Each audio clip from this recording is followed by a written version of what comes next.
जय हिंद साथियों, मैं अनिल कुमार फिर से अपने यूट्यूब चैनल में आप लोगों का स्वागत करता हूं। दोस्तों, आज का जो मेरा टॉपिक है वो आपको 12वीं बिहार बोर्ड का जो हिस्ट्री है उसका जो चैप्टर है 13 जिसका नाम है महात्मा गांधी के प्रति समकालीन दृष्टिकोण एवं भारतीय राजनीति में गांधी जी की भूमिका। तो आज हम इसी लेसन का क्या करेंगे कि जो भी प्रश्न होंगे उसका एनालिसिस करेंगे। इससे पहले भी क्या है कि आपको इस चैप्टर का 3 क्लास जो है वो आपको हो चुकी है। अगर आप लोग उस क्लास को नहीं देखे हैं तो आप लोग जाके चैनल के प्लेलिस्ट से उसे देख लेंगे। तो चलिए साथियों, इसे शुरू करते हैं। तो देखिए, आपका जो पहला प्रश्न है, ठीक है ना, इस पहले प्रश्न को देखिए क्या कह रहा है, ठीक है ना। अगर आप लोगों को देखने में प्रॉब्लम है तो आप लोग बताएंगे, ठीक है ना। देखिए क्या कह रहा है, सुनिए। पहला प्रश्न आपका जो कह रहा है वो कह रहा है कि गांधी जी किस गोलमेज सम्मेलन में भाग लेने के लिए लंदन गए थे। ऑप्शन ए कह रहा है प्रथम गोलमेज सम्मेलन, ऑप्शन बी कह रहा है द्वितीय गोलमेज सम्मेलन, ऑप्शन सी जो है वो आपको तृतीय गोलमेज सम्मेलन और ऑप्शन डी जो है वो आपको इनमें से कोई नहीं। तो इसका जो सही आंसर हो जाएगा वो हो जाएगा आपको द्वितीय गोलमेज सम्मेलन। तो यहाँ से प्रश्न पूछा जाएगा कि द्वितीय गोलमेज सम्मेलन कब हुआ था। तो देखिए, द्वितीय गोलमेज सम्मेलन जो है वो आपको 1931 में हुआ था। तो इन चीजों को आपको अच्छे से याद रखना है। फिर यहाँ से एक प्रश्न ये भी पूछा जा सकता है कि प्रथम गोलमेज सम्मेलन जो है वो आपको कब हुआ था। तो प्रथम गोलमेज सम्मेलन जो है वो आपको 1930 में हुआ था।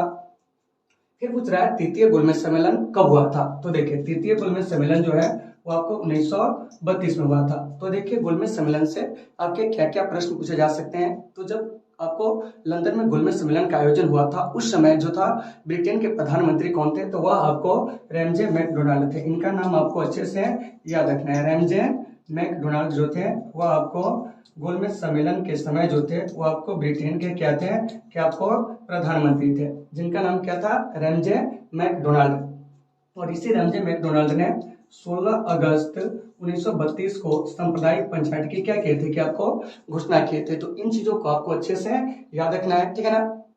फिर यहाँ से एक प्रश्न पूछा जाएगा कि बताइए तीनों गोलमेज सम्मेलन में भाग लेने वाले एकमात्र भारतीय नेता जो थे वो कौन थे। तो वह थे आपको बाबा साहब भीमराव अंबेडकर, ठीक है ना। तो अगर आपसे क्वेश्चन पूछा जाए कि तीनों गोलमेज सम्मेलन में भाग लेने वाले जो भारतीय नेता थे वो कौन थे, तो आपको बाबा साहब भीमराव अंबेडकर यानी कि डॉक्टर BR अंबेडकर थे। इन चीजों को आपको अच्छे से याद रखना है, ठीक है ना।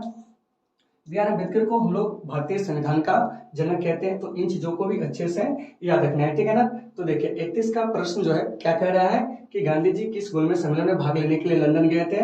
तो आपका सही आंसर हो जाएगा ऑप्शन नंबर बी, यानी कि द्वितीय गोलमेज सम्मेलन में। और द्वितीय गोलमेज सम्मेलन कब हुआ था, तो वह आपको 1931 में हुआ था। तो इन चीजों को आपको अच्छे से क्या करना है, देख लेना है। तो ये प्रश्न अगर क्लियर हो गई, अब हम लोग चलते हैं आपको दूसरे प्रश्न की ओर। देखिए, दूसरा प्रश्न जो है हमारा क्या कह रहा है, ठीक है ना। तो सबसे पहले हम क्वेश्चन के साइज को थोड़ा सा बड़ा कर देते हैं, ठीक है ना। हो सकता है कि थोड़ा सा टाइपिंग मिस्टेक हो, तो टाइपिंग मिस्टेक पर जरा सा आप लोग ध्यान नहीं देंगे, ठीक है ना। आप यहाँ कंटेंट को देखेंगे। सबसे पहले देखिए क्या कह रहा है,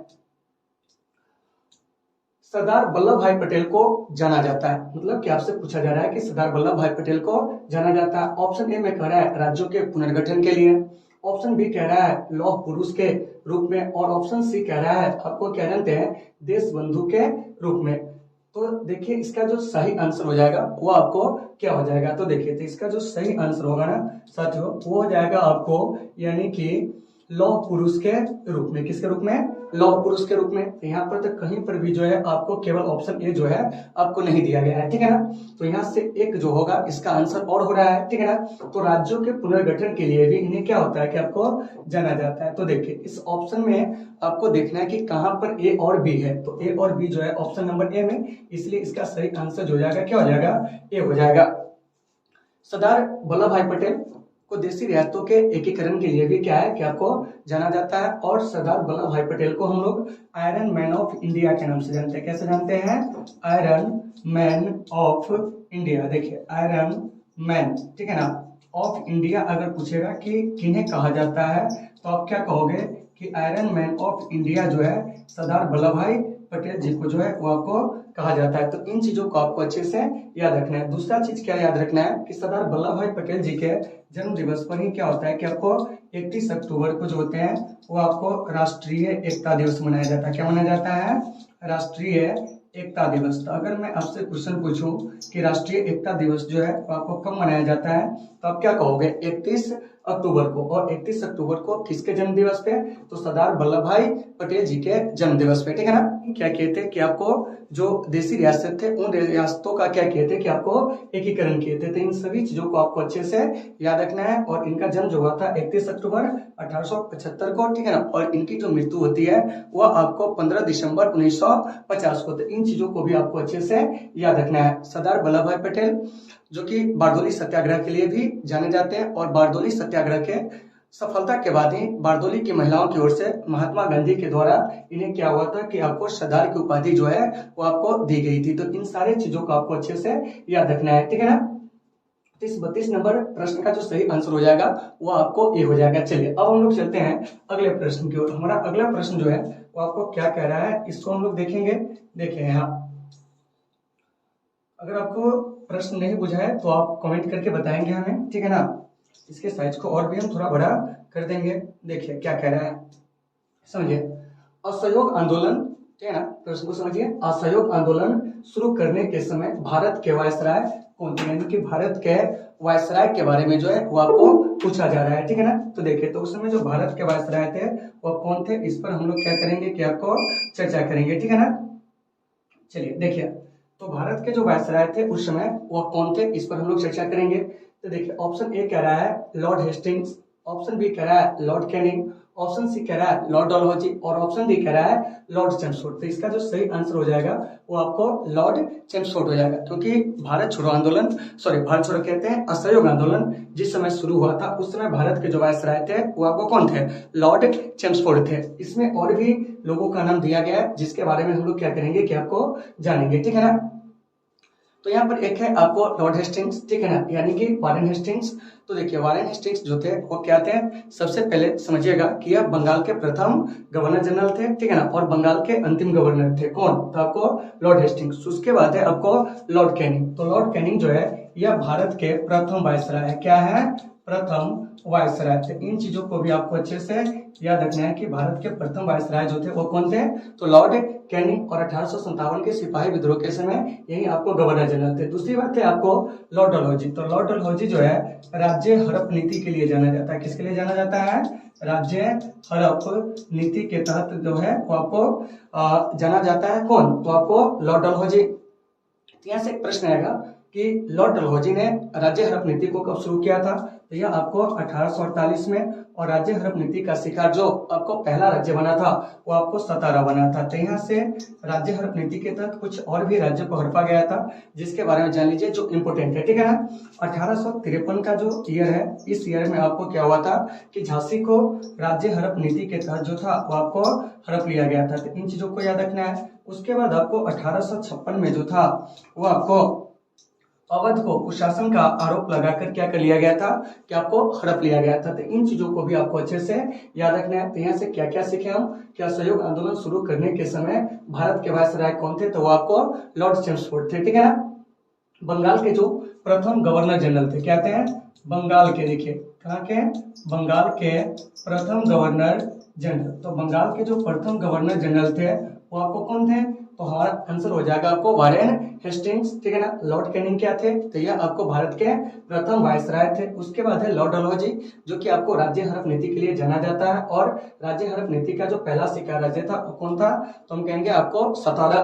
दूसरा राज्य जो था, ठीक है ना, और भी थे बहुत सारे लेकिन इंपोर्टेंट जानना है जो कि झांसी जिसे 1853 में राज्य हड़प नीति के तहत मिला लिया गया था। और तीसरा जो है वो आपको मतलब कि अवध के बारे में आपको याद रखना है जिससे कुशासन का आरोप लगाकर 1856 में जो था वो आपको हड़प लिया गया था।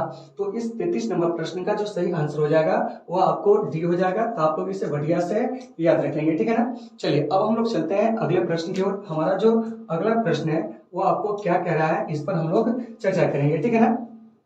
तो देखिए सबसे पहले हम प्रश्न को बड़ा कर देते हैं और आप लोग इसे आसानी से देख पाए, ताकि देखिए क्या कह रहा है।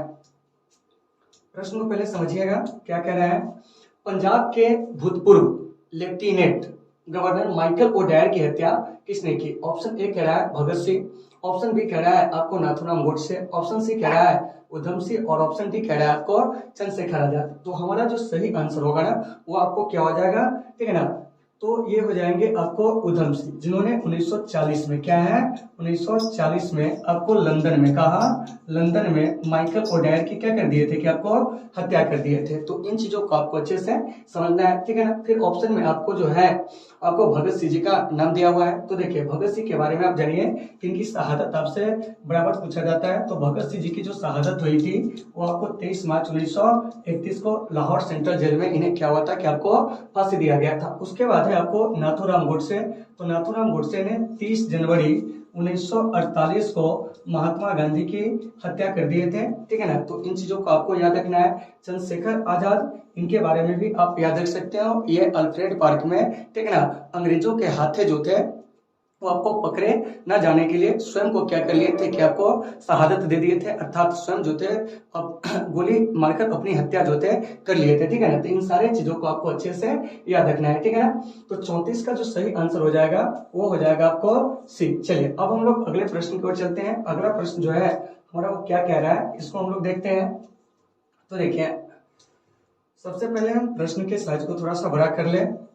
आइए, टाइपिंग थोड़ा सा मिस्टेक है, ठीक है ना। यहाँ पर होना चाहिए साइमन कमीशन, ठीक है ना। लेकिन यहाँ पर आपको दिया हुआ है साइमन कमीशन, ठीक है ना। तो इससे कोई ज्यादा बहुत बड़ा इशू नहीं है, आप इसे समझेंगे, ठीक है ना। देखिए क्या कह रहा है समझिए, साइमन कमीशन का भारत आगमन किस वर्ष हुआ, ठीक है ना। तो ऑप्शन ए कह रहा है 1930 में, ऑप्शन बी कह रहा है 1928 में, ऑप्शन सी कह रहा है 1925 में और ऑप्शन डी कह रहा है 1919 में। तो साइमन कमीशन का जो आगमन हुआ था ना वो आपको 3 फरवरी 1928 को कब हुआ था, 3 फरवरी 1928 को। अर्थात इस प्रश्न का जो सही आंसर होगा वह आपको बी हो जाएगा। क्या हो जाएगा, बी हो जाएगा। तो फिर यहाँ से एक बात आती है कि सर साइमन कमीशन की जो है वो आपको नियुक्ति कब हुई थी। देखिए इन सभी चीजों को आपको अच्छे से याद रखना है। तो साइमन कमीशन की जो नियुक्ति हुई थी 1927 में। फिर यहाँ से एक प्रश्न आएगा कि साइमन कमीशन ने अपनी जो रिपोर्ट है वो आपको कब दिया था। तो देखिए साइमन कमीशन जो है अपनी रिपोर्ट जो दिया था वह आपको 1930 में दिया था और इसी साइमन कमीशन के रिपोर्ट के आधार पर क्या हुआ था कि आपको लंदन में जो था आपको गोलमेज सम्मेलन आयोजित किए गए थे। इसके अलावा 1935 का जो गवर्नमेंट ऑफ इंडिया एक्ट है वो साइमन कमीशन के रिपोर्ट के आधार पर ही आया हुआ था, ठीक है ना। तो फिर यहाँ से एक प्रश्न आएगा कि सर साइमन कमीशन के जो अध्यक्ष थे वह कौन थे। तो देखिए साइमन कमीशन के जो अध्यक्ष थे वह आपको सर जॉन साइमन थे। कौन थे, सर जॉन साइमन। तो इन चीजों को भी आपको अच्छे से याद रखना है। तो साथियों यहाँ से हम क्या क्या सीखे, सबसे पहले उसको हम लोग थोड़ा सा क्या करते हैं कि रिपीट कर लेते हैं। देखिए क्या कह रहा है कि साइमन कमीशन का भारत आगमन किस वर्ष हुआ था। तो साइमन कमीशन जो भारत आया था ना वो आपको 1928 में आया था, यानी कि ऑप्शन नंबर बी जो है वो आपको सही है।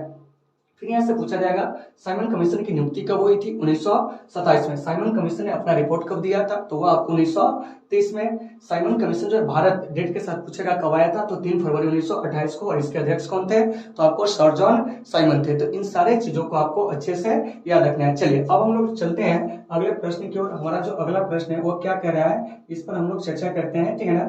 देखिए अगला प्रश्न हमारा जो कह रहा है समझिएगा यहाँ से, ठीक है ना। देखिए कह रहा है कि महात्मा गांधी के राजनीतिक गुरु जो थे वो आपको कौन थे। यह प्रश्न आपसे पूछा जा रहा है, ठीक है ना।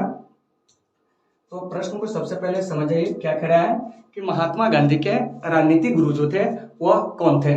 एकदम इजी है। ऑप्शन ए कह रहा है आपको पंडित मदन मोहन मालवीय, ठीक है ना। क्या कह रहा है कि पंडित मदन मोहन मालवीय। ऑप्शन बी कह रहा है बाल गंगाधर तिलक। ऑप्शन सी कह रहा है आपको लाला लाजपत राय और ऑप्शन डी कह रहा है गोपाल कृष्ण गोखले। तो इस प्रश्न का सही आंसर हो जाएगा गोपाल कृष्ण गोखले। तो आप याद रखेंगे कि महात्मा गांधी के जो राजनीतिक गुरु थे वो कौन थे, तो गोपाल कृष्ण गोखले थे, ठीक है ना। यहाँ से फिर बात आई आपको पंडित मदन मोहन मालवीय। तो ये आपको बनारस हिंदू जो विश्वविद्यालय उसके ये संस्थापक थे, यानी कि BHU के जो आपको क्या थे संस्थापक, वो कौन थे जानते हैं, पंडित मदन मोहन मालवीय। बाल गंगाधर तिलक, इनके बारे में याद रखिएगा। इन्होंने क्या किए थे कि आपको गीता रहस्य नाम के एक पुस्तक जो थी उसकी रचना किए थे मांडले जेल में। तो क्वेश्चन पूछा जाएगा कि गीता रहस्य किसके द्वारा लिखा गया है, तो हम क्या कहेंगे बाल गंगाधर तिलक के द्वारा। और इधर जो देख रहे हैं लाला लाजपत राय, तो लाला लाजपत राय को हम लोग पंजाब केसरी के नाम से जानते हैं। किसके नाम से जानते हैं, पंजाब केसरी के नाम से जानते हैं। इसके अलावे लाला लाजपत राय को शेर ए पंजाब के नाम से भी जाना जाता है। किस नाम से जाना जाता है, शेर ए पंजाब के नाम से भी जाना जाता है। किनको, तो लाला लाजपत राय को। तो इन चीजों को आपको अच्छे से क्या करना है कि आपको याद रखना है। फिर यहाँ से एक प्रश्न और आएगा कि बताइए जो लाला लाजपत राय है इनकी मृत्यु कब होती है। तो देखिए, तो साइमन कमीशन के दौरान क्या होते हैं कि आपको लाहौर में ये प्रदर्शन कर रहे होते हैं, उसी समय क्या होता है कि सॉन्डर्स नामक अधिकारी जो होते हैं इन पर लाठी प्रहार करते हैं। इस वजह से क्या होते हैं कि लाठी प्रहार के 1 माह बाद ही इनकी क्या हो जाती है, आपको मृत्यु हो जाती है। क्या हो जाती है, मृत्यु हो जाती है, ठीक है ना। तो इन चीजों को भी आपको अच्छे से याद रखना है। और बाल गंगाधर तिलक इनकी मृत्यु जो होती है असहयोग आंदोलन के शुरू होने के दिन ही हो जाती है। अगले प्रश्न की ओर हमारा जो अगला प्रश्न है वो क्या कह रहा है, इस पर हम लोग क्या करेंगे कि आपको चर्चा करेंगे। देखिए, कह रहा है कि सारे जहां से अच्छा हिंदुस्तान हमारा के रचनाकार जो है वो आपको कौन है, ठीक है ना। तो सारे जहां से अच्छा हिंदुस्तान हमारा, इसके जो रचनाकार है वो आपको मोहम्मद इकबाल है। क्या है, मोहम्मद इकबाल। तो ये जो आप देख रहे हैं 37 नंबर प्रश्न, इसका जो सही आंसर हो जाएगा वो आपको क्या हो जाएगा जानते हैं, मोहम्मद इकबाल।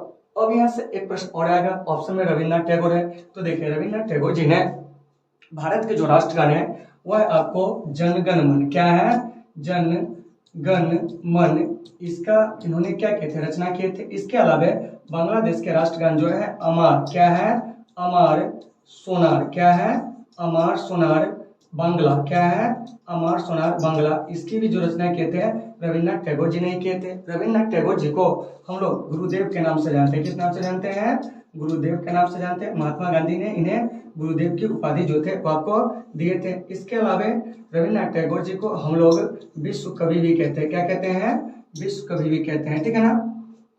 रविन्द्रनाथ टैगोर जी पहले भारतीय थे जिन्हें 1913 में क्या हुए थे कि आपको नोबेल पुरस्कार से सम्मानित किया गया था। तो इन चीजों को भी आपको अच्छे से याद रखना है, ठीक है ना। फिर यहाँ से देखिए, एक है चौधरी रहमत अली।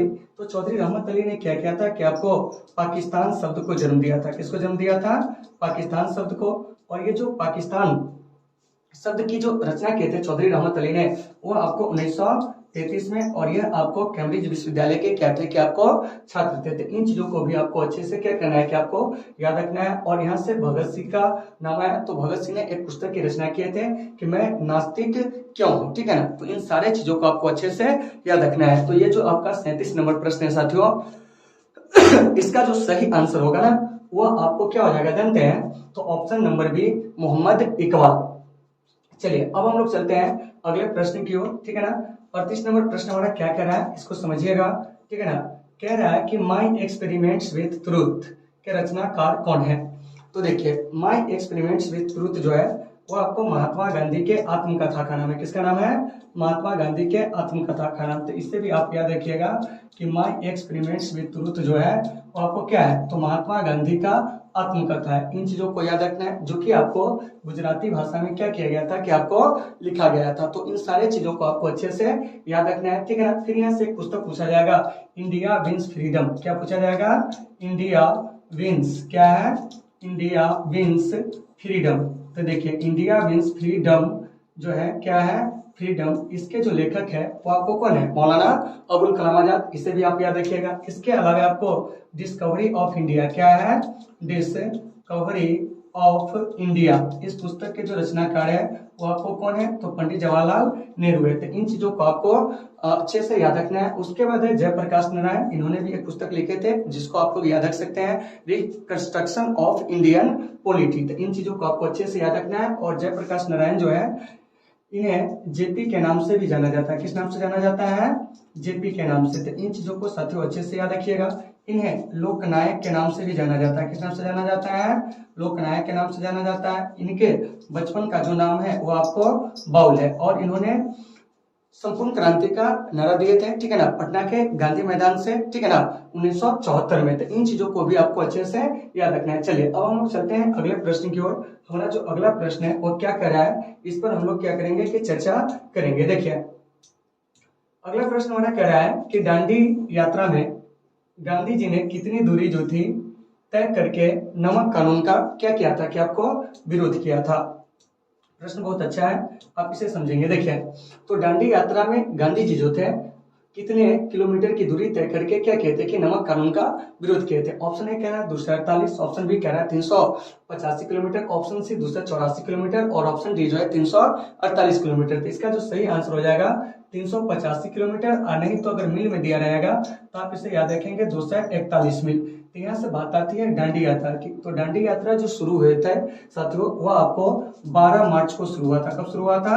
12 मार्च 1930 को डांडी यात्रा जो था वो आपको शुरू हुआ था, और यह डांडी यात्रा 6 अप्रैल 1930 को क्या हुआ था कि आपको समाप्त हुआ था। यानी कि कुल मिलाकर डांडी यात्रा जो है वो आपको 24 दिन जो है वो आपको चला था। तो यहाँ से एक प्रश्न आएगा कि सर डांडी यात्रा की जो शुरुआत हुई थी वो आपको 12 मार्च 1930 को कहाँ से हुई थी? तो यह आपको अहमदाबाद के जो साबरमती आश्रम है वहीं से आपको गांधी जी ने अपने 78 अनुयायियों के साथ ये यात्रा को क्या किए थे कि आपको शुरू किए थे। तो इन सभी चीजों को आपको अच्छे से याद रखना है। चलिए अब हम लोग चलते हैं अगले प्रश्न की ओर। हमारा जो अगला प्रश्न है वो क्या कर रहा है, इस पर हम लोग थोड़ा सा क्या करेंगे कि आपको ध्यान देंगे। देखिए अगला प्रश्न जो है हमारा कह रहा है, देखिए 40 नंबर प्रश्न होगा, ठीक है ना। वो क्या कह रहा है इसको हम लोग देखते हैं, ठीक है ना।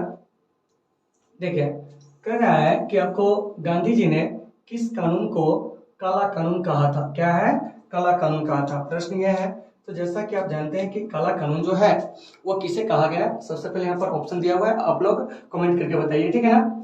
जब तक हम प्रश्न को एक बार और पढ़ देते हैं। देखिए कह रहा है कि गांधी जी ने किस कानून को काला कानून कहा था। ऑप्शन ए कह रहा है आपको Rowlatt act, option B Montagu घोषणा, ऑप्शन सी जो है हंटर आयोग, ऑप्शन डी जो है वो आपको कम्युनल अवार्ड, ठीक है ना। तो देखिए तो गांधी जी के द्वारा रॉलेट एक्ट को, किसको?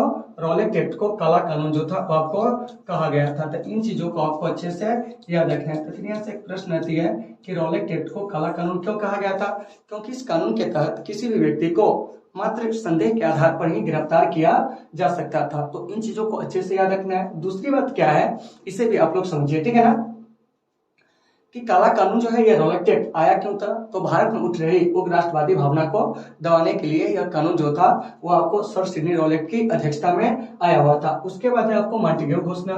तो मॉन्टेग्यू घोषणा जो हुआ था वो आपको 1917 में, याद रखिएगा। हंटर आयोग, यह आपको जालियांवाला बाग हत्याकांड, क्या है? जालियांवाला जो बाग हत्याकांड है, इसी जालियांवाला बाग हत्याकांड की जांच के लिए आपको हंटर आयोग गया था। उसके बाद है कम्युनल अवार्ड, या इसी को कहते हैं सांप्रदायिक पंचायत, जिसकी घोषणा आपको 16 अगस्त 1932 ईस्वी को हुई थी। कितना को हुई थी? 16 अगस्त 1932 ईस्वी को कम्युनल अवार्ड की घोषणा हुई थी रैमजे मैकडोनाल्ड के द्वारा। तो इन सारे प्रश्नों को आपको अच्छे से देख लेना है। अब चलिए हम लोग चलते हैं अगले प्रश्न की ओर। हमारा जो अगला प्रश्न है वो क्या कह रहा है इसे हम लोग देखेंगे। देखिए कह रहा है कि चंपारण सत्याग्रह के दौरान महात्मा गांधी के साथ कौन शामिल थे? देखिए इस प्रश्न में भी कई सारे आंसर जो है वो आपको छिपे हुए हैं। सबसे पहले समझिए चंपारण सत्याग्रह, इसका जो नेतृत्व किए थे कौन किए थे? महात्मा गांधी। तो एक प्रश्न तो यहाँ से आ गया। अब कह रहा है कि चंपारण सत्याग्रह में गांधी जी के साथ कौन थे? तो यहाँ से सबसे पहले एक चीज यह समझ लीजिए कि चंपारण सत्याग्रह जो है वह आपको 1917 में क्या हुई थी कि आपको शुरू हुई थी, ठीक है ना। यानी कि 1917 में गांधी जी के द्वारा चंपारण सत्याग्रह को शुरू किया गया था। क्योंकि चंपारण में क्या था कि जो नीले लोग थे वो किसानों पे काफी ज्यादा अत्याचार करते थे, अर्थात वह नील की खेती करवाते थे। यानी कि जिसके पास आपको 20 कट्ठा भूमि होते थे, उस भूमि के आपको 3 कट्ठे पर क्या होता था कि नील की खेती करना जो था वो आपको क्या था?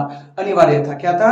अनिवार्य था। तो इसी सब को लेकर क्या हुआ था कि आपको महात्मा गांधी जो है राजकुमार शुक्ल के बुलावे पे चंपारण आए थे, और वहां सत्याग्रह करके क्या कहते हैं कि वहां से नील की खेती को क्या कहते हैं कि आपको समाप्त करवाए थे। और इसके अलावे जो सरकार के द्वारा वसूले गए जो अवैध धन थे उसका 25% जो थे वो आपको वापस करवाए थे, ठीक है ना। तो ये तो हो गया इसका कुछ मूल चीजें। अब कह रहा है कि चंपारण सत्याग्रह के दौरान गांधी जी के साथ कौन शामिल थे? वल्लभ भाई पटेल और आचार्य विनोबा भावे, ठीक है ना। तो ये आपको नहीं होंगे। उसके बाद कह रहा है कि आपको जवाहरलाल नेहरू और डॉक्टर राजेंद्र प्रसाद। तो ये भी ऑप्शन आपका गलत है। ऑप्शन सी कह रहा है राजेंद्र प्रसाद और अनुग्रह नारायण सिंह। तो इसका सही आंसर जो जाएगा वो आपको कौन रहेगा? राजेंद्र प्रसाद। हालांकि महादेव देसाई जो थे गांधी जी के निजी सचिव थे, ये भी इनके साथी थे, ठीक है ना। तो इन चीजों को आपको अच्छे से याद रखना है। और अनुग्रह नारायण सिंह जो है ये आपको क्या हुए थे जानते हैं? तो आपको बिहार के प्रथम उप मुख्यमंत्री जो थे वो आपको बने हुए थे। तो इन सारे चीजों को आपको अच्छे से याद रखना है। महादेव देसाई कौन थे? तो गांधी जी के निजी सचिव थे। क्या थे? निजी सचिव थे। तो इन चीजों को भी आपको अच्छे से याद रखना है, ठीक है ना। तो यहाँ से हमने क्या देखा कि ये जो 41 नंबर प्रश्न है इसका जो सही आंसर हो जाएगा वो आपको सी हो जाएगा। क्या हो जाएगा? सी हो जाएगा। चलिए अब हम लोग चलते हैं अगले प्रश्न की ओर। हमारा अगला प्रश्न क्या कह रहा है इसे आप लोग गौर से देखेंगे। देखिए कह रहा है कि स्वराज पार्टी की स्थापना किस वर्ष की गई थी? क्या की गई थी? कि स्वराज पार्टी की स्थापना जो है वो आपको किस वर्ष की गई थी, यही आपका प्रश्न जो है पूछा जा रहा है। ऑप्शन ए कह रहा है 1919। क्या कह रहा है?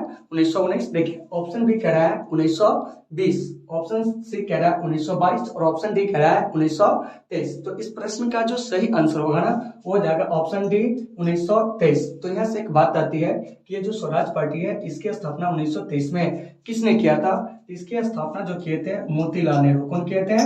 मोतीलाल नेहरू। इन चीजों को आपको अच्छे से याद रखना है। और चित्तरंजन दास। कौन किए थे? चित्तरंजन दास। चित्तरंजन दास, ठीक है ना। तो आपसे अगर क्वेश्चन पूछा जाए कि बताइए कि स्वराज पार्टी की स्थापना कौन किए थे तो हम क्या कहेंगे? तो आपको चित्तरंजन दास और साथ साथ आपको मोतीलाल नेहरू, इन दोनों लोगों ने मिलकर क्या किए थे कि स्वराज पार्टी की स्थापना किए थे। और स्वराज पार्टी की स्थापना 1 जनवरी 1923 को कहाँ हुआ था जानते हैं? तो आपको इलाहाबाद में। कहाँ हुआ था? इलाहाबाद में। अभी इलाहाबाद को हम लोग प्रयागराज के नाम से क्या करते हैं कि आपको जानते हैं। तो इन चीजों को आपको अच्छे से याद रखना है। फिर यहाँ से एक प्रश्न आएगा कि स्वराज पार्टी के प्रथम अध्यक्ष जो थे वो आपको कौन थे? तो स्वराज पार्टी के प्रथम अध्यक्ष जो थे साथियों वो आपको चित्तरंजन दास थे। कौन थे? चित्तरंजन दास थे, ठीक है ना। तो इन चीजों को आपको अच्छे से याद रखना है। क्या करना है? याद रखना है। तो वही आपका प्रश्न कर रहा है कि स्वराज पार्टी की स्थापना किस वर्ष की गई थी? तो स्वराज पार्टी की जो स्थापना है साथियों वह आपको 1 जनवरी 1923 को इलाहाबाद यानी कि प्रयागराज में मोतीलाल नेहरू और चित्तरंजन दास के द्वारा जो था वो आपको किया गया था। तो इन सभी चीजों को आपको अच्छे से याद रखना है। चलिए अब हम लोग चलते हैं अगले प्रश्न की ओर। अगला प्रश्न जो है हमारा क्या कह रहा है समझिएगा, ठीक है ना। देखिए प्रश्न के साइज को सबसे पहले हम लोग बड़ा कर लेते हैं, ठीक है ना। और आप लोगों को साथियों अगर दिक्कत हो तो आप लोग क्या करेंगे कि हमें बताएंगे कमेंट करके कि हाँ सर कि यहाँ पे प्रॉब्लम है, ताकि हम इन समस्याओं को सुलझा सके और आपके लिए बेहतर से बेहतर जो कंटेंट है वो हम ला सकें। तो देखिए क्या कह रहा है समझिएगा कि कांग्रेस का प्रथम विभाजन 1907 के सूरत अधिवेशन में हुआ था, ठीक है ना। इसमें विभाजन जो है कब हुआ था? यानी कह रहा है देखिए कि कांग्रेस का जो प्रथम विभाजन 1907 के सूरत अधिवेशन में हुआ था, इसमें विभाजन जो है आपको कब हुआ था? यानी कि पहला विभाजन तो कांग्रेस में 1907 में हुआ था और यहाँ पे पूछ रहा है दूसरा विभाजन। तो दूसरा विभाजन जो है आपको बंबई में हुआ था 1918 में। कितना में हुआ था? 1918 में। तो इन चीजों को आपको अच्छे से याद रखना है। तो स्वतंत्रता से पहले कांग्रेस का विभाजन एक बार 1907 में और एक बार 1918 में हुआ था। तो 1918 में बंबई अधिवेशन जिसकी अध्यक्षता हसन इमाम ने किए थे और 1907 में जो सूरत में विभाजन हुआ था कांग्रेस का उसकी अध्यक्षता जो किए थे वो आपको रास बिहारी बोस ने किए थे। कौन किए थे? रास बिहारी बोस ने इसकी क्या किए थे कि आपको अध्यक्षता किए थे। तो इन चीजों को साथियों आपको अच्छे से याद रखना है। 1917 में जो कलकत्ता अधिवेशन हुए थे उस अधिवेशन की जो अध्यक्षता है वो आपको एनी बेसेंट ने किए थे। कौन किए थे? Annie Besant. तो इन चीजों को भी आपको अच्छे से याद रखना है। और एनी बेसेंट जो है कांग्रेस के अध्यक्ष बनने वाली क्या है जानते हैं? तो आपको प्रथम महिला है। क्या है? प्रथम महिला। तो क्वेश्चन पूछा जाएगा कि कांग्रेस के अध्यक्ष बनने वाली प्रथम महिला कौन थी? तो आपको एनी बेसेंट 1917 में बनी थी। उसके बाद प्रथम भारतीय महिला अगर पूछा जाए तो वो हो जाएंगे आपको सरोजिनी नायडू। कौन हो जाएंगे? सरोजिनी नायडू। तो इन चीजों को भी बच्चों आपको अच्छे से क्या करना है? याद करना है, ठीक है ना। उसके बाद स्वतंत्रता से पहले एक महिला और कांग्रेस के अध्यक्ष बनी थी, उनका नाम है आपको नैली सेन गुप्ता। क्या है? नैली सेन गुप्ता। एनटीपीसी 2016 के मेंस में यह क्वेश्चन जो था आपको पूछा गया था कि स्वतंत्रता से पहले क्या है? स्वतंत्रता से पहले कितनी महिला जो है वो आपको कांग्रेस के अध्यक्ष बनी थी? तो वो आपको 3 महिला थी। कौन कौन? एनी बेसेंट, जो कि आपको 1917 में कांग्रेस के क्या बनी थी, क्या आपको अध्यक्ष बनी थी कलकत्ता अधिवेशन में। सरोजिनी नायडू, जो कि आपको 1925 में कानपुर में जो अधिवेशन हुआ था उस अधिवेशन की अध्यक्षता किए थे, 1925 वाले अधिवेशन की। श्रीमती नेली सेनगुप्ता जो है 1933 में कांग्रेस की क्या बनी थी, क्या अध्यक्ष बनी थी। तो देखिए सभी महिला जो है 8-8 वर्ष के अंतराल पर आपको कांग्रेस के अध्यक्ष जो है वो आपको बन रही है। देखिए 1917, फिर 1925, 1933, तो इन सभी चीजों को आपको अच्छे से याद रखना था। आपका मूल प्रश्न कर रहा था कि कांग्रेस का प्रथम विभाजन 1907 के सूरत अधिवेशन में हुआ था, इसमें विभाजन कब हुआ था। तो इसमें जो विभाजन हुआ था ना वो आपको 1918 में हुआ था, दूसरी बार, ठीक है ना। और स्वतंत्रता प्राप्ति के बाद कांग्रेस में जो पहला विभाजन हुआ था वह आपको 1969 में हुआ था। तो इन चीजों को भी आपको अच्छे से याद रखना है। चलिए अब हम लोग चलते हैं अगले प्रश्न की ओर। देखिए हमारा जो अगला प्रश्न है वो क्या कर रहा है, ठीक है ना, उस पर हम लोग क्या करेंगे, क्या आपको चर्चा करेंगे। देखिए प्रश्न जो है बड़ा इजी है, देखने में आपको बहुत लंबा लगता होगा। देखिए कह रहा है कि किसे लोकप्रिय नाम लाल कुर्ती यानी कि कमीजों के रूप में जाना जाता है। तो इसका जो सही आंसर हो जाएगा खुदाई खिदमतगारों को, ठीक है ना। और इसी खुदाई खिदमतगारों ने महात्मा गांधी को क्या कहा था जानते हैं, तो आपको मलंग बाबा कहे थे। क्या कहते हैं, मलंग बाबा, ठीक है ना। तो इन चीजों को आपको अच्छे से याद रखना है। और गांधी जी को बहुत सारी उपाधि जो है वो आपको दी गई है। जैसे आज एक बच्चे जो थे कमेंट किए थे कि सर अर्धनग्न फकीर जो है किसे कहा जाता है, ठीक है ना। तो देखिए अर्धनग्न फकीर जो है वो आपको गांधी जी को कहा था, कौन जानते हैं, तो आपको विंस्टन चर्चिल ने। कौन कहा था, विंस्टन चर्चिल ने। तो इन चीजों को साथियों आपको अच्छे से क्या करना है, कि आपको याद रखना है। क्या करना है, याद रखना है, ठीक है ना। चलिए अब हम लोग यहाँ से आगे चलते हैं। महात्मा गांधी को और भी चीज कहा जाता है क्या, तो जैसे जादूगर, तो इनको जादूगर कहते हैं। बांग्लादेश के प्रथम राष्ट्रपति जिनका नाम था आपको शेख मुजीबुर रहमान। यहाँ से क्वेश्चन पूछा जाएगा कि महात्मा गांधी को जादूगर जो है वह किसने कहा था, तो हम क्या कहेंगे जानते हैं, शेख मुजीबुर रहमान, जो कि आपको बांग्लादेश से संबंध रखते थे, ठीक है ना। तो इन चीजों को आपको अच्छे से याद रखना है। चलिए अब हम लोग चलते हैं अगले प्रश्न की ओर। हमारा अगला प्रश्न जो है वो आपको क्या कह रहा है, ठीक है ना। देखिए समझिए हमारा जो अगला प्रश्न कर रहा है कि वर्ष 1919 में क्या है, वर्ष 1919 में पंजाब में हुए क्रूर अत्याचारों के विरोध स्वरूप ब्रिटिश सरकार से प्राप्त सर की उपाधि को किसने लौटा दिया था। कौन सी उपाधि कर रहा है, तो आपको सर की उपाधि, देखिए आप इस चीज को अंडरलाइन कर लीजिए, सर की उपाधि की बात हो रही है, ठीक है ना। तो जालियांवाला बाग हत्याकांड के विरोध में कई सारे लोगों ने कई सारी उपाधि लौटा दिए थे। जैसे महात्मा गांधी ने कैसरे हिंद की उपाधि को लौटा दिए थे, रविन्द्रनाथ टैगोर ने सर की उपाधि को क्या कहते हैं, लौटा दिए थे।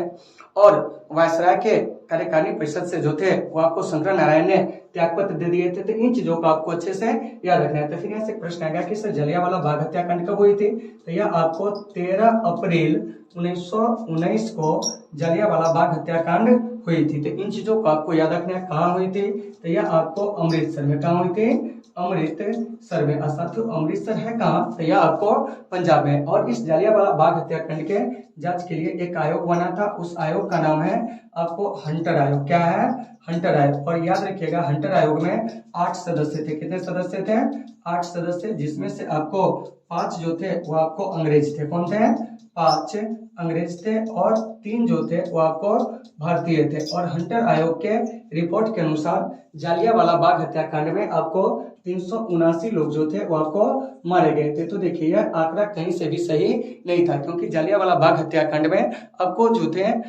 हजारों लोग जो थे वो आपको मारे गए थे, ठीक है ना। क्योंकि 20,000 लोगों की लगभग भीड़ थी और उसमें आपको 1650 राउंड जो थे वो आपको गोली चली थी। तो आप एक आकलन कर सकते हैं कि 1650 राउंड गोली में क्या आपको 379 लोग ही मारे जाएंगे, जबकि आपको उस बाग का जो गेट था वो आपको क्या था, कि आपको बंद था। तो इन चीजों को आपको अच्छे से याद रखना है, ठीक है ना। तो वही कह रहा है कि सर की उपाधि जो है जालियांवाला बाग हत्याकांड के विरोध स्वरूप किसने लौटा दिया था, तो हम क्या कहेंगे जानते हैं, तो रविंद्रनाथ टैगोर ने। चलिए अब हम चलते हैं अगले प्रश्न की ओर। देखिए हमारा जो अगला प्रश्न है वो क्या कह रहा है, इस पर हम लोग चर्चा करेंगे। देखिए कह रहा है कि जालियांवाला बाग नरनशाह के समय, ठीक है ना, भारत का वायसराय जो था वो आपको कौन था, यह प्रश्न आपसे पूछा जा रहा है, ठीक है ना। तो देखिए ऑप्शन ए कह रहा है लॉर्ड कैनिंग, ऑप्शन बी कह रहा है लॉर्ड रिपन, ऑप्शन सी कह रहा है लॉर्ड कर्जन और ऑप्शन डी कह रहा है लॉर्ड चेम्सफोर्ड। तो इसका सही आंसर हो जाएगा लॉर्ड चेम्सफोर्ड, ठीक है ना। यहाँ से बात आई आपको लॉर्ड कैनिंग के बारे में, तो थोड़ा सा लॉर्ड कैनिंग के बारे में भी जान लीजिए। तो जिस समय आपको क्या हुआ था कि विधवा पुनर्विवाह अधिनियम आया था, उस समय जो भारत के गवर्नर जनरल थे वो कौन थे जानते हैं? तो आपको लॉर्ड कैनिंग थे। क्या थे? Lord Canning. तो क्वेश्चन आपसे पूछा जाएगा कि जब विधवा पुनर्विवाह अधिनियम बना था, ठीक है ना, एक्ट इसको कहिए, उस समय जो आपको गवर्नर जनरल थे वो कौन थे? लॉर्ड कैनिंग थे, ठीक है ना। लॉर्ड रिपन, जिसे भारत में स्थानीय स्वशासन का जनक कहा जाता है, क्या कहा जाता है? स्थानीय स्वशासन का जनक जो है भारत में, वो किसे कहा जाता है जानते हैं? तो लॉर्ड रिपन को कहा जाता है। लॉर्ड कर्जन, यह आपको बंगाल विभाजन के लिए जाना जाता है। किसके लिए जाना जाता है? बंगाल विभाजन के लिए। तो साथियों इन चीजों को आपको अच्छे से याद रखना है, ठीक है ना। तो बंगाल विभाजन हुआ कब था? तो देखिए बंगाल विभाजन 1905 में हुआ था, और बंगाल विभाजन को जो रद्द कर दिया जाता है, क्या कर दिया जाता है? रद्द। वो आपको 1911 में, कितना में? 1911 में। यहाँ से क्वेश्चन पूछा जाएगा बंगाल विभाजन कब हुआ था? 1905 में, ठीक है ना। बंगाल विभाजन को रद्द कब कर दिया गया था? 1911 में। विधवा पुनर्विवाह अधिनियम जिस समय बना था उस समय गवर्नर कौन थे? तो आपको लॉर्ड कैनिंग, ठीक है ना। भारत के यह क्या बने थे जानते हैं? कि प्रथम आपको वायसराय बने थे। उसके बाद लॉर्ड रिपन, जिसे भारत में स्थानीय स्वशासन का जनक कहा जाता है, और भारत में स्थानीय स्वशासन की शुरुआत कब होती है? तो यह आपको 1882 ईस्वी में। तो इन चीजों को भी आपको अच्छे से याद रखना है। चलिए अब हम लोग चलते हैं अगले प्रश्न की ओर, ठीक है ना। अगला प्रश्न हमारा क्या कह रहा है समझिएगा। देखिए कह रहा है कि कौन सी पुस्तक जो है, क्या है, कौन सी पुस्तक जवाहरलाल नेहरू के द्वारा जो है वो आपको लिखी गई है, ठीक है ना। तो आप लोग कमेंट करके बताओ कि इसमें से कौन सी पुस्तक जो है वो आपको जवाहरलाल नेहरू के द्वारा जो है वो आपको लिखा गया है, ठीक है ना। ऑप्शन ए कह रहा है A passage to India, option B कह रहा है my experiment with truth, option C कह रहा है India means freedom, option D कह रहा है आपको डिस्कवरी ऑफ इंडिया। तो देखिए डिस्कवरी ऑफ इंडिया जो है वो आपको पंडित जवाहरलाल नेहरू के द्वारा आपको अहमदनगर जेल में लिखा गया था। कहाँ लिखा गया था?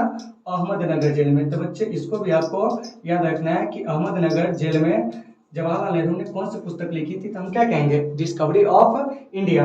उसके बाद माई एक्सपेरिमेंट विद ट्रूथ, यह जो है आपको महात्मा गांधी के द्वारा लिखा गया। किसके द्वारा? महात्मा गांधी के द्वारा जो है इसे लिखा गया है, ठीक है ना। तो इन चीजों को भी आपको अच्छे से याद रखना है। उसके बाद है इंडिया मीन्स फ्रीडम। तो इंडिया मीन्स फ्रीडम जो है वो आपको मौलाना अबुल कलाम आजाद के द्वारा लिखा गया। किसके द्वारा?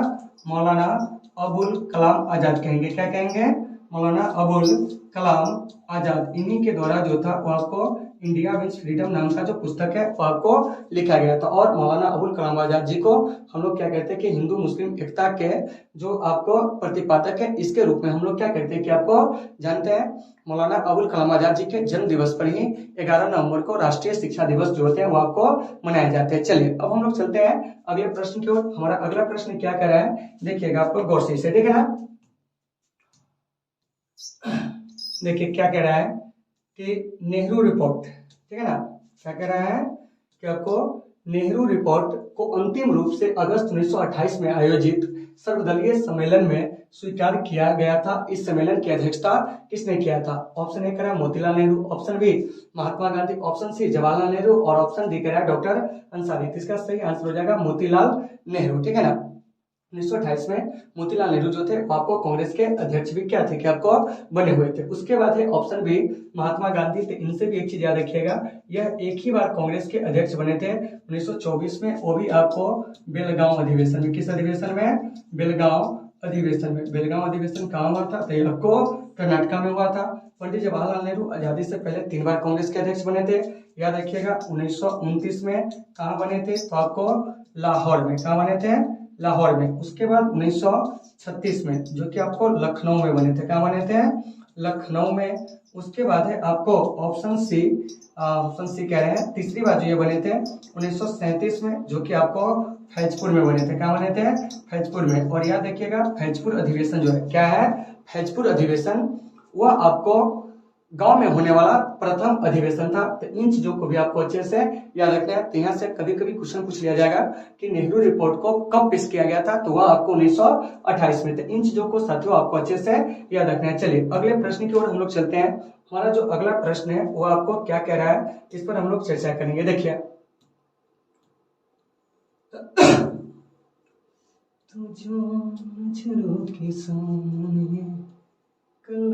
होगी नहीं। देखिए यहाँ पे क्या कह रहा है, इन चीजों को हम लोग अच्छे से क्या करेंगे कि आपको जानेंगे। कह रहा है कि 1923 में चित्तरंजन दास एवं मोतीलाल नेहरू ने स्वराज पार्टी की स्थापना कहाँ किए थे। तो थोड़ा देर पहले इस प्रश्न का हम लोग एनालिसिस किए थे, तो इसका आंसर हो जाएगा आपको इलाहाबाद। और इलाहाबाद को हम लोग प्रयागराज के नाम से क्या करते हैं, क्या आपको जानते हैं। तो इन चीजों को भी आपको अच्छे से याद रखना है। और प्रयागराज जो है गंगा यमुना सरस्वती के संगम पर क्या है कि बसा एक खूबसूरत शहर है। तो आप लोग कभी प्रयागराज जाइए, घूमिए, ठीक है ना, और प्रयागराज की जो संस्कृति है उसको समझने का प्रयास करिए। आइए अब हम चलते हैं 50 नंबर प्रश्न में, जो कि आज के सेशन का यह अंतिम प्रश्न है, ठीक है ना। और इसके बाद हम लोग कल 13 लेसन का क्या करेंगे कि आपको जो दूसरा सीरीज होगा उसको स्टार्ट करेंगे। यानी कि प्रत्येक लेसन के क्या है कि आपको दो सीरीज स्टार्ट होगी, और उन सारे सीरीजों को आपको अच्छे से क्या करना है, देख लेना है, ताकि आपके बोर्ड एग्जाम में कहीं से कितना भी एडवांस क्वेश्चन पूछेगा वो आपसे नहीं छूटेंगे। देखिए क्या कह रहा है कि ब्रिटिश सरकार ने पहली बार यह घोषणा की कि उनकी मंशा भारत में धीरे धीरे एक उत्तरदायी सरकार बनाने की है, ठीक है ना। किसके द्वारा? रेगुलेटिंग एक्ट 1773, भारत सरकार कानून 1858, क्रिप्स मिशन 1942, अगस्त 1917 घोषणा। तो इसका सही आंसर हो जाएगा अगस्त 1917 की घोषणा। तो इन चीजों को आपको अच्छे से याद रखना है। अब देखिए, अब ये जो रेगुलेटिंग एक्ट है भारत कब आया था? 1773 में। और इसी रेगुलेटिंग एक्ट के तहत क्या हुआ था कि आपको 1774 में आपको कलकत्ता में सर्वोच्च न्यायालय की स्थापना हुई थी। किसकी स्थापना हुई थी? कलकत्ता में आपको सर्वोच्च न्यायालय, क्या है, सर्वोच्च न्यायालय की जो स्थापना हुई थी वो किसके द्वारा हुई थी जानते हैं? तो वह आपको रेगुलेटिंग एक्ट 1773। उसके बाद है भारत सरकार कानून 1858। तो इसके द्वारा क्या हुआ था, एक महत्वपूर्ण चीजों को आप याद रखेंगे कि भारत सचिव के पद को सृजित किया गया था, और उसके सहायता के लिए भारत परिषद जो था वो आपको बनाया गया था। इसके अलावा भारत के गवर्नर जनरल को भारत का वायसराय जो है वो आपको कहा जाने लगा। तो इन चीजों को याद रखना है। और 1858 के अधिनियम के तहत ही भारत में ब्रिटिश ईस्ट इंडिया कंपनी के शासन को क्या कर दिया जाता है कि आपको समाप्त कर दिया जाता है। तो इन सारे चीजों को आपको देख लेना है। उसके बाद एक क्रिप्स मिशन जो 1942 में आया था, और इसके अध्यक्ष जो थे वो आपको सर स्टेफर्ड क्रिप्स थे। कौन थे?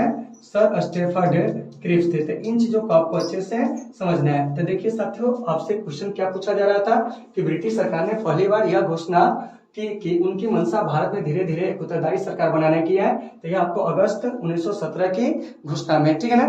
तो साथियों आज का यह सेशन जो यहीं समाप्त होता है, ठीक है ना। इससे पहले भी इस चैप्टर का ही क्या है कि जो आपको सीरीज 1 था उसका 3 वीडियो जो है आपको हमारे चैनल के प्लेलिस्ट में मिल जाएंगे, तो आप वहां से जाकर उसे देख लेंगे। तो चलिए साथियों, आज के इस सेशन को यहीं पे समाप्त करते हैं, फिर मिलते हैं आपसे नेक्स्ट क्लास में। जब तक के लिए आप सबों से सुविधा